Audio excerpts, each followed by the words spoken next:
సినీ నటుడు అల్లు అర్జున్ వ్యవహారంపై తెలంగాణ సీఎం రేవంత్ రెడ్డి మంత్రులకు, పార్టీ నేతలకు కీలక ఆదేశాలు జారీ చేశారు. అల్లు అర్జున్ వ్యవహారంలో ఎవరు ఏమీ మాట్లాడవద్దని ముఖ్యమంత్రి ఆదేశించారు. మీడియా సమావేశాలు, టీవీ చర్చల్లో కూడా అల్లు అర్జున్ వ్యవహారంపై పార్టీకి చెందిన నేతలు ఎవరూ మాట్లాడవద్దు అన్నారు.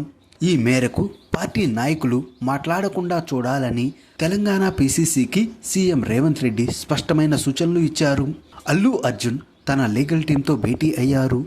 పుష్ప 2 ప్రీమియర్ షో సందర్భంగా సంధ్యా థియేటర్ తొక్కిసలాట ఘటనలో చిక్కడపల్లి పోలీసుల విచారణకు సినీ నటుడు అల్లు అర్జున్ హాజరయ్యారు. బన్నీతో పాటు ఆయన తండ్రి అల్లు అరవింద్, మామ రాజశేఖర్ రెడ్డి, సినీ నిర్మాత బన్నీ వాసు కూడా పిఎస్కు వచ్చారు. అల్లు అర్జున్ను డీసీపీ ఆకాంక్ష యాదవ్, సెంట్రల్ జోన్ పోలీస్ అధికారులు ప్రశ్నిస్తున్నారు. అల్లు అర్జున్ ముందు 50 ప్రశ్నలను ఉంచినట్లు తెలుస్తోంది. అల్లు అర్జున్ తరపున న్యాయవాది అశోక్ రెడ్డి సమక్షంలో విచారణ జరుగుతోంది. చిక్కడపల్లి పోలీస్ స్టేషన్ వద్ద భారీ బందోబస్తు ఏర్పాటు చేశారు.